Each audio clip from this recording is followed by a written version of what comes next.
26 ساڵی 1970 دوا قۆناغی ڕاگواستن و خاپورکردنی شاری قەڵاتزەیە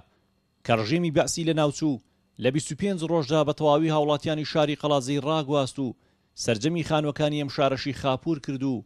بە شێوەیەکی گشتی ناوەندی شاری قەڵاتزێ و 5 ناحیە و 196 گوندی لەگەڵ زەویدا یەکسان کردەوە. ئەم تاوانەی ڕژێمی بەعس دەرهەق بە دانیشتوانی دەڤەری پشدەر دوا پلان و لوتکەی درڕندەی ڕژێمێک بوو کە هەموو هەوڵێکیدا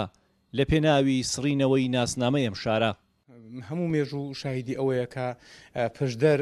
هەم بە حکمی هەڵکەوتەی ناوچەکەی و هەم بە حکمی ئەوەی کە بەڕاستی خەڵکەکەشی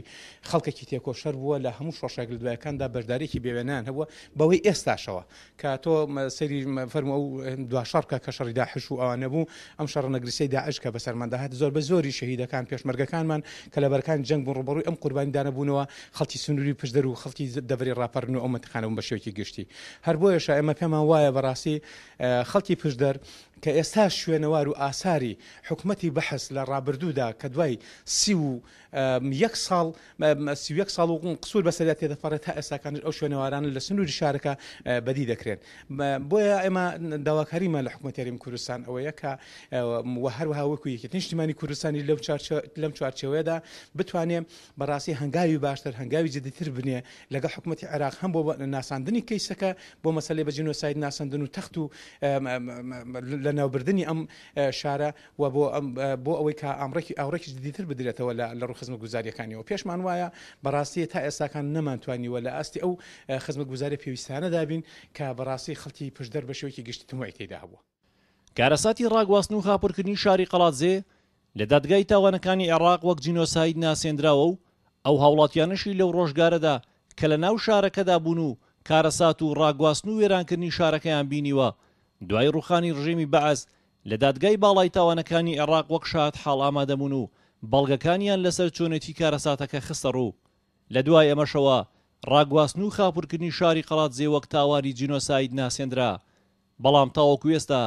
دانیشتوانی ئەم شارە قەرەبوو نەکراونەتەوە. لە ساڵی 1970 بە 5 قۆناغ ئەو سنوورە ڕاگوێزراوە لە هەم بە پاراستنی بە حکمی ئەوەی کە بە پاساوی پاراستنی سنوورەکان لە ساڵی 1970 لە گوندەکانی بناری قەندیلەوە دوای ئەوەی هێنانە خوارەوەی بۆ چەند ئوردوگایەک هەر لە سنووری پشدەر ئەوانە دواتر لە ساڵی 1970ەوە تەواوی گوندەکانی سنووری بناری قەندیل و پشدەر و هەموو بەری ئەو بەری چۆمی لای گەرمکان و ئەو منتیقانە هەمووی لە چەند ئوردوگایەکدا لە سنووری پشدەر کۆ کردوون و قۆناغی کۆتایی کە قۆناغی ناوشاری قەڵاتزێ و ئەو گوندانەی کە لە نزیک شاری قەڵاتزێ بوو کە لە ساڵی 1970 ئەو قۆناغی کۆتایی بوو کە گواسی و هیچ شوێنێکی بەسەر ئەوە نهێشت و بۆ ئوردوگایەکانی خەبات و جدیدە و کەوەرگۆسک و بازیان و ئەوانەدا بە شێوێک لە شێوەکان ئەو کەیسە بەهیمەتی هەموو لایەک و پارێزەران و خەڵکی تێکۆشەر و ئەوانە گەیشتە ئەوەی کە ئەو کەیسە تێکەڵ بە کەیسی جینۆساید ئەنفال بکرێ کە بوو کەیسی قەڵاتزێ و کەیسی پشدەر بە جینۆساید ناسانران کە لەسەر ئەوەی کە هەمان ئەو بڕیارێک کە بۆ بڕیاری مسائلی ئەنفالوانە دەرچێ ئەو بڕیاری قەرەبووکردنەوە ئەوە لەسەر ئەو بڕیارش دەر بەڵام بەداخەوە تا ئێستا هیچ سنوورەکەی ئەمە تا ئێستا وەکو پێویست سنوورە ئاوادان نەکراوەتەوە بۆیە ئەمە لەو ڕۆژەدا لە ڕاستیدا داوا دەکەین کە خەڵکی ئەو سنوورە ینی دەستی ئاوادانی زیاتری بۆ بکرێ ینی پرۆژەی زیاتری کوشتکاڵی و پیشەسازی بۆ بکرێ. لە دوای ڕاپەڕینی بەهاری ساڵی 1991